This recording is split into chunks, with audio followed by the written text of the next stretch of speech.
Dear students, मैं मनोज वर्मा एक बार फिर से आप सभी का स्वागत करता हूं प्रतिज्ञा क्लासेस के ऑनलाइन यूट्यूब चैनल में। कुछ व्यस्तता होने के कारण मैं आगे की वीडियो नहीं डाल पाया था और अब आज से आपको डेली एक वीडियो मिलता रहेगा और बहुत जल्द ही हम जो हमारा टॉपिक चल रहा था कॉन्टिनेंट्स महाद्वीप का उसे कंप्लीट कर देंगे और उसके पश्चात हम स्टार्ट करेंगे मॉडर्न हिस्ट्री और जिसके अंतर्गत हम राष्ट्रीय आंदोलन के बारे में चर्चा करेंगे। तो आगे हम देखते हैं जो हमारा टॉपिक चल रहा था पहले उस पर देख लेते हैं।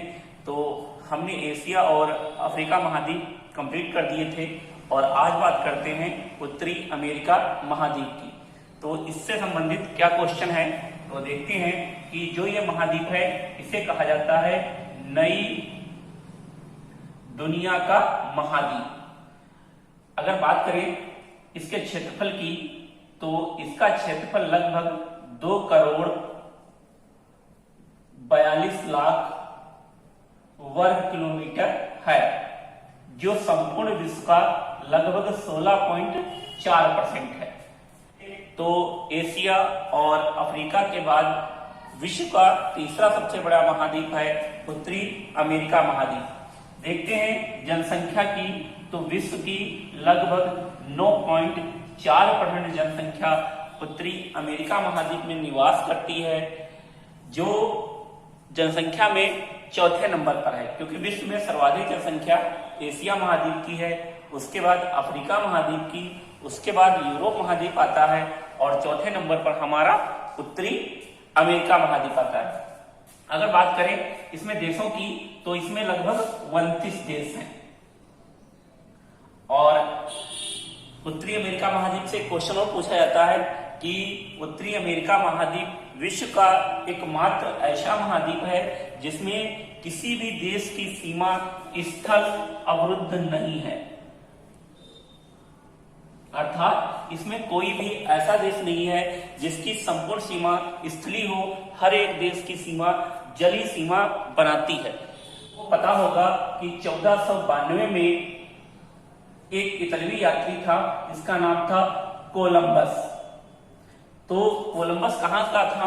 एक यहाँ पर महाद्वीप पड़ता है जिसे कहते हैं यूरोप महाद्वीप, और यूरोप महाद्वीप में एक देश है इटली। तो इसी इटली का नाविक था जिसका नाम था कोलंबस, और यह भारत की यात्रा के लिए निकला था क्योंकि इस समय तक आते आते ये ज्ञात हो गया था कि पृथ्वी गोल है और इसे लगा कि अगर हम इधर से जाएंगे तब भी हम यहाँ पर आ जाएंगे और अगर इधर से जाएंगे तब भी हम यहाँ पर आ जाएंगे, और ये यहाँ से निकल पड़ता है भारत की खोज के लिए। लेकिन कुछ समय पश्चात इसकी जो नाव है यहाँ पर अर्थात उत्तर कोरियन तट पर आकर रुक जाती है, यहाँ पर रुक जाती है। और जब ये अंदर एंट्री करता है तो देखता है कि यहाँ के लोग कुछ अलग है, क्योंकि इसने सुन रखा था कि भारत विविधताओं का देश है। भारत में विभिन्न प्रकार के लोग पाए जाते हैं, नाटे, मोटे, काले। और जब यहाँ देखता है तो यहाँ सभी जितने भी व्यक्ति थे सभी रेड बिल्कुल फोटो कॉपी की एक जैसे टहल रहे थे, इसीलिए यहाँ के निवासियों को इसने रेड इंडियन कहा। और आज भी अमेरिका के लोग रेड इंडियन कहलाते हैं तथा जो यहाँ जनजाति पाई गई उसे इसे इंडो ग्रीक जनजाति कहा। तो ये भी क्वेश्चन पूछा जाता है कि इंडो ग्रीक जनजाति की खोज किसने की थी? तो कोलंबस ने की थी, तथा इस क्षेत्र को इसने नई दुनिया का महाद्वीप कहकर और उस समय यहाँ व्यापार करता है और वापस यूरोप आता है और यहाँ के लोगों को बताता है कि भारत के अलावा यूरोप के अलावा एक अलग नई दुनिया है। लोगों को विश्वास नहीं होता है और इसी की बात की सत्ता की जांच के लिए 1502 में एक और यूरोपीय नागरिक था जिसका नाम था अमेरिगो वेस्पूसी।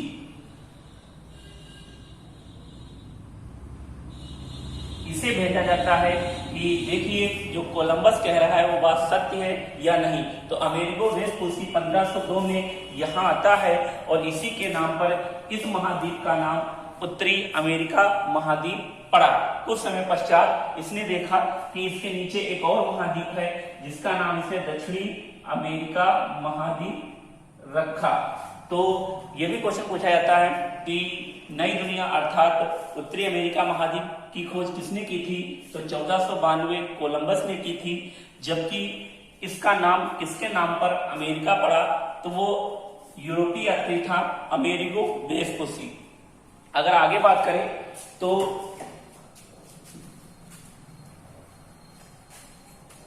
यहां के कुछ देश हैं, जैसे कनाडा, अमेरिका, जो ये क्षेत्र आता है ये वाला, ये क्षेत्र पड़ जाता है अलास्का का, और ये क्षेत्र है कनाडा का, इतना।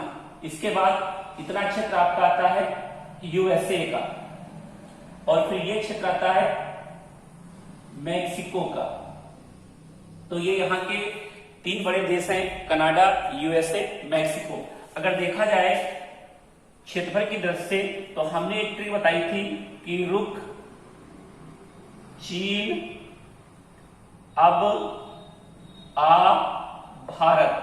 तो रूसी हो गया रूस, का से कनाडा, चा से चीन, आ से अमेरिका, बा से ब्राजील, और आ से ऑस्ट्रेलिया, जबकि भारत तो हमारा है ही। तो विश्व के 2 बड़े देश अर्थात कनाडा और अमेरिका इसी महाद्वीप में पड़ते हैं। तो विश्व का सबसे बड़ा देश है रूस, उसके बाद दूसरा विश्व का सबसे बड़ा देश है कनाडा, और चौथा सबसे बड़ा देश है अमेरिका। तो क्षेत्रफल में ध्यान रखिए, और जो हमारा भारत है वो विश्व का 7वां सबसे बड़ा देश है। अगर आगे बात करें इसी की, तो अब बात करते हैं कुछ इसकी स्थिति की कि इसकी स्थिति कैसी है। तो इसके यहाँ पर अर्थात उत्तर में जो महासागर है उसे कहा जाता है आर्कटिक महासागर, जबकि इसके पूर्व में अटलांटिक महासागर, और इसके पश्चिम में प्रशांत महासागर है। और एक और क्वेश्चन आता है कि उत्तरी अमेरिका एशिया महाद्वीप से कैसे पृथक होता है? तो यहां पर ये आपका रूस है जो एशिया महाद्वीप का हिस्सा है, और एशिया और उत्तरी अमेरिका के महाद्वीप के बीच में यहां पर एक जलसंधि है जिसे कहा जाता है बेरिंग जल संधि। तो ध्यान रखना कि उत्तरी अमेरिका महाद्वीप और एशिया के बीच में कौन सी जलसंधि है? तो बेरिंग जलसंधि है, अर्थात अमेरिका एशिया से कैसे पृथक होता है? तो बेरिंग जलसंधि से। एक और क्वेश्चन पूछा जाता है कि बेरिंग जलसंधि के नीचे यहां पर एक सागर है जिसे कहते हैं बेरिंग सागर, और ऊपर एक और सागर है जिसे कहते हैं चुकिस सागर। तो ध्यान रखना कि जो बेरिंग जलसंधि है वो 2 को अलग करती है, अर्थात चुकिस सागर को बेरिंग सागर से पृथक करती है। ये जो बेरिंग सागर है वो प्रशांत महासागर का हिस्सा है, अर्थात जो बेरिंग जलसंधि है वो किन 2 के मध्य स्थित है?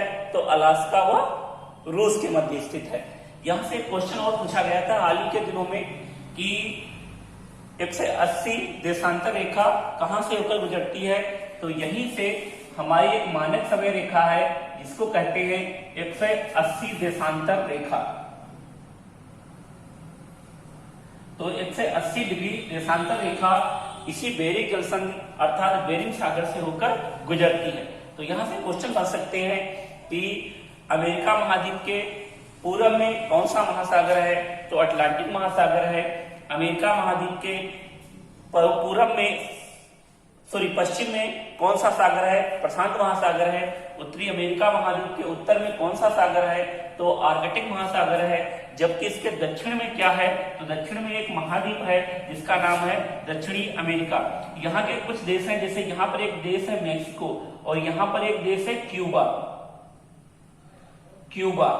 तो क्यूबा के बारे में आप सभी लोग जानते होंगे कि क्यूबा उत्तरी अमेरिका महाद्वीप का देश है, और विश्व में गन्ना उत्पादन के लिए फेमस है और इसे कहा जाता है चीनी का कटोरा। जबकि गन्ना जो है हमारे भारत का मूल पौधा है, लेकिन विश्व में सर्वाधिक गन्ना उत्पादन में अग्रणी देश है क्यूबा, इसीलिए इसे चीनी का कटोरा कहा जाता है। यहाँ दक्षिणी अमेरिका के कुछ देश हैं, जैसे यहाँ पर पेरू है, अर्जेंटीना है। अब मान लीजिए कि क्यूबा को व्यापार करना है पेरू जैसे देश के साथ और वो व्यापार करना है जहाज मार्ग द्वारा, तो या तो ये इतना घूमकर तब यहाँ आए या यहाँ से घूमकर तब यहाँ आए, इनको प्रॉब्लम होगी। इसीलिए क्या किया गया कि ये वाला जो भूमि थी, इस भूमि को काट कर एक नहर बना दी गई जिसका नाम रखा गया पनामा नहर। यह विश्व की दूसरी सबसे बड़ी नहर है। विश्व की सबसे बड़ी नहर है स्वेज नहर और विश्व की दूसरी सबसे बड़ी नहर है पनामा नहर। तो यहाँ से भी क्वेश्चन आता है कि पनामा नहर किन दो महाद्वीपों को पृथक करती है, तो उत्तरी महाद्वीप को दक्षिणी महाद्वीप से पृथक करती है। जबकि किन दो सागरों को जोड़ती है, तो अटलांटिक महासागर को प्रशांत महासागर से जोड़ती है। तो अब स्थिति हो गई कि उत्तरी अमेरिका महाद्वीप के दक्षिण में पनामा नहर है, पूरब में अटलांटिक महासागर है और आगे बात करें तो कुछ चीजें और हैं जिनके बारे में चर्चा करते हैं। तो देख लीजिए, यहां पर एक द्वीप है जिसे कहते हैं ग्रीनलैंड। ये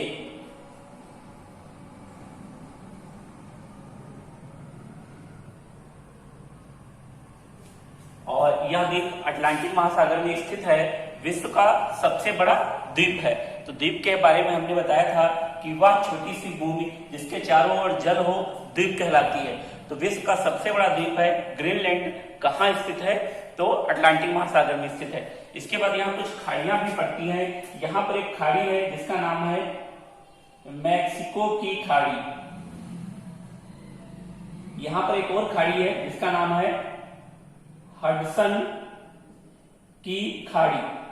तो विश्व की सबसे बड़ी खाड़ी जो है वो हडसन की खाड़ी है। एक शब्द आता है कि खाड़ी, तो खाड़ी किसे कहते हैं? खाड़ी और प्रायद्वीप दोनों सिमिलर होते हैं, क्योंकि खाड़ी उसे कहते हैं कि वह जलीय क्षेत्र, मान लिया कोई जलीय क्षेत्र है जिसके तीन ओर क्या है, स्थल है, और जो ये क्षेत्र है ये इसका जलीय क्षेत्र है। तो ये क्या कहलाएगा? खाड़ी। ध्यान रखना कि वह जलीय क्षेत्र जिसके तीनों ओर स्थल हो, एक ओर जल हो, खाड़ी कहलाती है। जबकि प्रायद्वीप में हमने बताया था कि वह स्थल जिसके तीन ओर जल हो और एक ओर स्थल हो, क्या कहलाता है? कि प्रायद्वीप कहलाता है। तो क्लियर हो गया होगा खाड़ी और प्रायद्वीप। तो विश्व की सबसे बड़ी खाड़ी है हडसन की खाड़ी और इसके बाद एक और यहाँ खाड़ी है मैक्सिको की खाड़ी। तो अब बात कर लेते हैं थोड़ा ग्रीनलैंड के बारे में।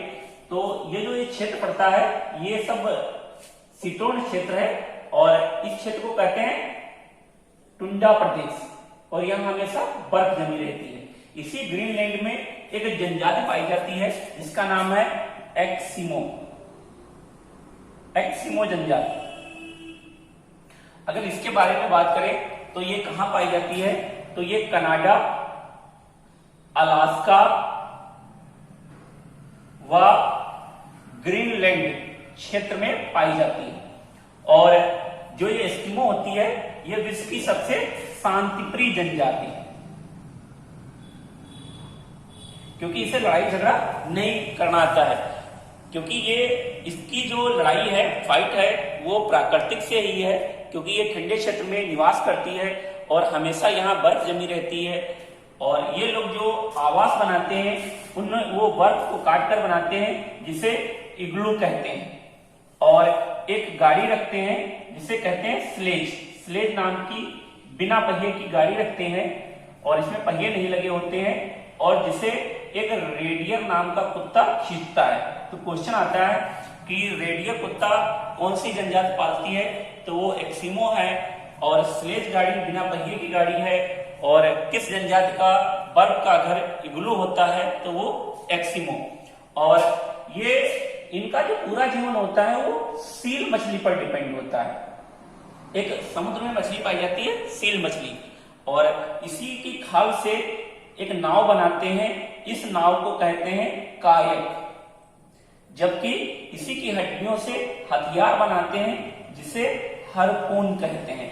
हार्पून एक प्रकार का नुकीला होता है, जैसे ये मार्कर है और नीचे इसमें नोक है, इस प्रकार का हथियार होता है हार्पून, और जिससे ये शिकार करते हैं मछली का, क्योंकि वहां ठंडक है और सिर्फ पानी है और उसमें मछलियां ही पाई जाती हैं। और ये जैसे बगुला होता है, ये चुप पे बैठ जाते हैं और जैसे ही कोई मछली आती है मार लेते हैं और निकाल लेते हैं। ये लोग कच्चा मांस खाते हैं। ये भी क्वेश्चन पूछा जाता है कि विश्व में कौन सी जनजाति है जो कच्चा मांस खाती है, तो वो एस्किमो, क्योंकि बर्फ पर रहते हैं और वहां आग नहीं पाई जाती है। लगभग 12 महीने में लगभग 1 या 2 माह ऐसा होता है कि थोड़ी बहुत बर्फ छटती है और घास फूस उगती है, तब ये थोड़ा बहुत आग का प्रबंध करते हैं, तो ये मांस भूंज लेते हैं। बाकी ये हमेशा कच्चा ही मांस खाते हैं।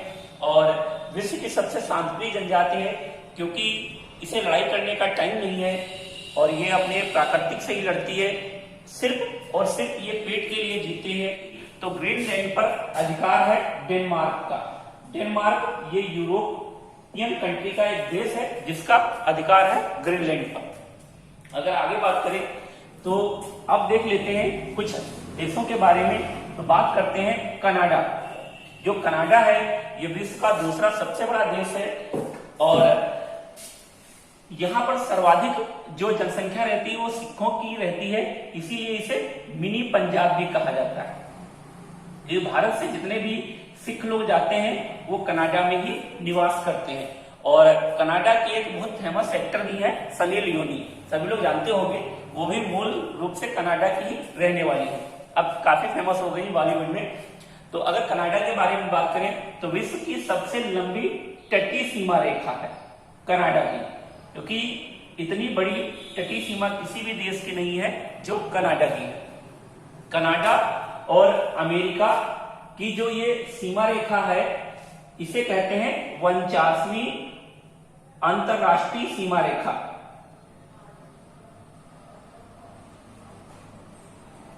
तो यह भी क्वेश्चन पूछा जाता है कि 49वीं अंतरराष्ट्रीय सीमा रेखा किन दो देशों के मध्य है, तो कनाडा और यूएसए के मध्य है।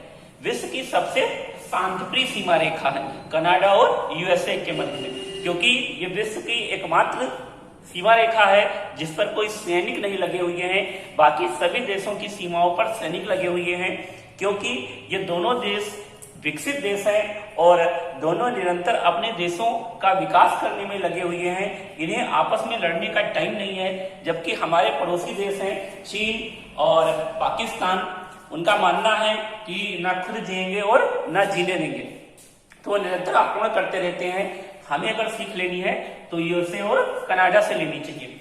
एक और क्वेश्चन यहां से आता है कि 5 ग्रेट लेक्स या 5 फिंगर लेक्स अर्थात 5 महान झील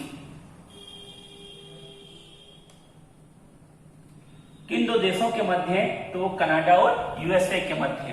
अर्थात यहां पर कुछ झीलें पाई जाती हैं, ये 5 झील्स हैं अर्थात 5 ग्रेट लेक्स, क्योंकि उत्तरी अमेरिका महाद्वीप का जो संपूर्ण औद्योगिक क्षेत्र है वो इन 5 झीलों के आसपास ही है। देख लेते हैं 5 झीलें कौन कौन सी हैं। तो एक ये झील हो गई,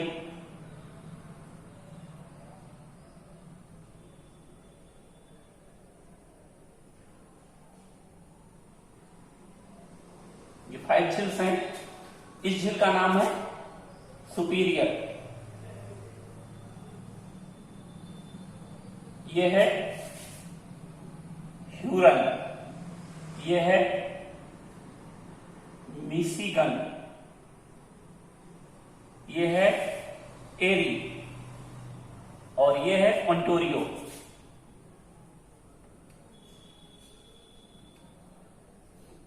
ये 5 झीलें हैं और इनसे काफी क्वेश्चन भी पूछे जाते हैं। जो सुपीरियर झील है ये विश्व की सबसे बड़ी ताजे पानी की झील है, अर्थात मीठे पानी की। तो विश्व की सबसे बड़ी मीठे पानी की झील है सुपीरियर झील। किन दो देशों के मध्य स्थित है? कनाडा और अमेरिका की सीमा पर स्थित है। उसके बाद मिशिगन, यहां से क्वेश्चन आता है कि जो ये चार झीलें हैं सुपीरियर, ह्यूरी, एरी और ओंटारियो, ये चारों झीलें कनाडा और अमेरिका की सीमा पर स्थित हैं, जबकि जो मिशिगन है वो पूर्ण रूप से अमेरिका अर्थात यूएसए के अंतर्गत स्थित है। अगर देखें तो इसी सुपीरियर झील के किनारे एक शहर बसा हुआ है, इसका नाम है दुसुत, दुथुस। यह लौह इस्पात उद्योग के लिए प्रसिद्ध है और कनाडा का शहर है, जबकि मिशिगन के किनारे एक शहर बसा हुआ है जिसे कहते हैं शिकागो। शिकागो विश्व धर्म सम्मेलन के लिए प्रसिद्ध है और यह विश्व की सबसे बड़ी मांस मंडी है। अगर बात करें एरी के किनारे, तो एरी नदी के किनारे एक यूएसए का शहर है जिसको कहते हैं डेट्रॉयट। डेट्रॉयट जो यूएसए में पड़ता है और एरी नदी के किनारे बसा हुआ है। डेट्रॉयट के संदर्भ में कहा जाता है इसे ऑटो मोबाइल नगरी कहा जाता है। विश्व में सर्वाधिक कारें कहां बनाई जाती है? तो डेट्रॉयट में बनाई जाती है। इससे रिलेटेड भारत से भी एक क्वेश्चन पूछा जाता है कि भारत का डेट्रॉयट किसे कहते हैं? तो ध्यान रखना, भारत का डेट्रॉयट कहते हैं पीथमपुर, इंदौर को। तो डेट्रॉयट एक यूएसए का शहर है जो ऑटोमोबाइल उद्योग के लिए प्रसिद्ध है और भारत का डेट्रॉयट पीथमपुर। अगर बात करें ओंटारियो पे तो हैमिल्टन, तो हैमिल्टन ओंटारियो नदी के किनारे बसा है। तो ये क्वेश्चन हो गए। यहां से क्वेश्चन पूछे जाते हैं कि सुपीरियर झील के किनारे कौन सा शहर बसा हुआ है? दूसरे कनाडा में आता है। और मिशिगन पर शिकागो बसा हुआ है, एरी पर डेट्रॉयट बसा हुआ है, ओंटारियो पर हैमिल्टन बसा है और हैमिल्टन जो है वो कनाडा का शहर है। इससे रिलेटेड और क्वेश्चन आता है सू नहर। तो सू नहर के बारे में बात कर लेते हैं। देखते हैं सू नहर क्या है। तो ये झील है, इसका नाम बताया था अभी सुपीरियर, और एक और झील है ह्यूरन। इनके बीच में एक नहर है जिसे कहते हैं सू नहर। ये अमेरिका में बहती है और इससे क्वेश्चन ये आता है कि सुपीरियर झील को ह्यूरन झील से कौन सी नहर जोड़ती है? तो सू नहर। ये क्वेश्चन आया था अभी मैचिंग के लिए आ गया था, जो दिसंबर में एग्जाम हुआ था 2019 प्री, उसमें आया था कि मैचिंग में था कि सू नहर किसको जोड़ती है? सुपीरियर, ह्यूरन, एरी, ओंटारियो। तो ये मैचिंग था। तो ध्यान रखना, सू नहर सुपीरियर और ह्यूरन को जोड़ती है, जबकि एरी और ओंटारियो के बीच में एक और नहर है वेल्ड नहर। और इससे रिलेटेड क्वेश्चन आता है कि इसी नहर पर एक जलप्रपात बना हुआ है जिसे कहते हैं नियाग्रा जलप्रपात। तो नियाग्रा जलप्रपात किस नहर पर बसा हुआ है? तो वेल्ड नहर पर। वेल्ड नहर किसको जोड़ती है? तो ओरी को ओंटारियो से जोड़ती है। ओंटारियो क्षेत्र और भी काफी फेमस है क्योंकि इसी ओंटारियो क्षेत्र के नजदीक एक सोने की खान पाई जाती है जिसे कहते हैं ओंटारियो की खान।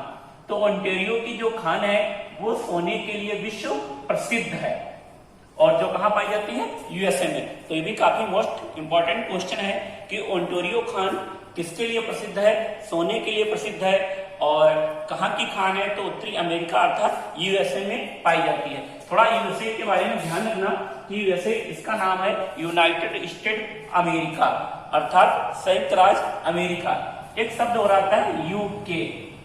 तो यूके ये यूनाइटेड स्टेट नहीं है, अमेरिका नहीं है, इसका नाम है यूनाइटेड किंगडम और ये यूरोपियन कंट्री का एक संघ है, जबकि यूएसए हमारा एक देश है जिसके राष्ट्रपति हैं डोनाल्ड ट्रंप। अब बात कर लेते हैं थोड़ा देशों के बारे में। झीलों से काफी क्वेश्चन आते हैं ध्यान रखना कि 5 महान झील या ग्रेट लेक्स कहां पाई जाती हैं, तो वो अमेरिका और कनाडा के सीमा पर पाई जाती है। आगे अगर बात करें कनाडा की, तो कनाडा की राजधानी है ओटावा, और जो ये कनाडा है इसका एक शहर है मॉन्ट्रियल। जो मॉन्ट्रियल शहर है वो अखबारी कागज के लिए प्रसिद्ध है। तो विश्व में सर्वाधिक अखबारी कागज उत्पादित करने वाला देश है कनाडा। राजधानी इसकी है ओटावा और मॉन्ट्रियल अखबारी कागज के लिए प्रसिद्ध है।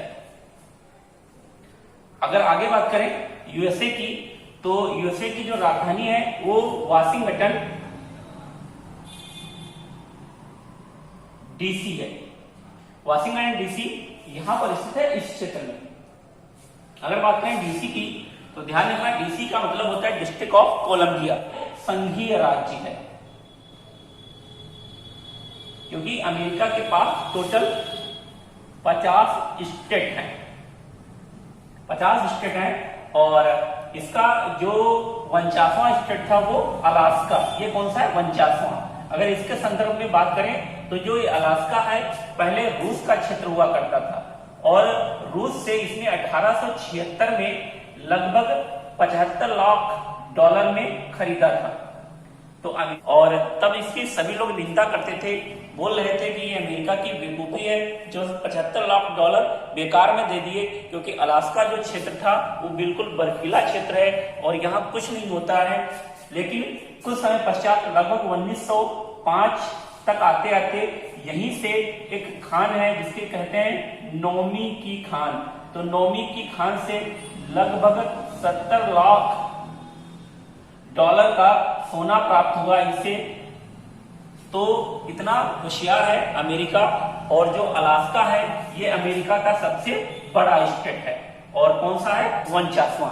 अमेरिका का एक और स्टेट है यहाँ पर प्रशांत महासागर में, इसे कहते हैं हवाई द्वीप, और जिसकी राजधानी है होनोलुलु। ध्यान रखना कौन सी राजधानी है? होनोलुलु। हंसने वाली बात नहीं है, ठीक है, राजधानी है, और ये जो है 50वां स्टेट है। तो अमेरिका का सबसे बड़ा स्टेट है अलास्का, और अमेरिका का 50वां स्टेट है हवाई। आगे भी कुछ चीजें हैं जो हम बताते रहेंगे, और आगे इसकी बात आती है पर्वतों की, नदियों की, तो आगे डिस्कस करेंगे। अगर आप लोगों को हमारा चैनल अच्छा लग रहा हो तो हमारे चैनल को सब्सक्राइब करिए, और ज्यादा से ज्यादा लोगों को शेयर करिए, कमेंट करिए, लाइक करिए। धन्यवाद।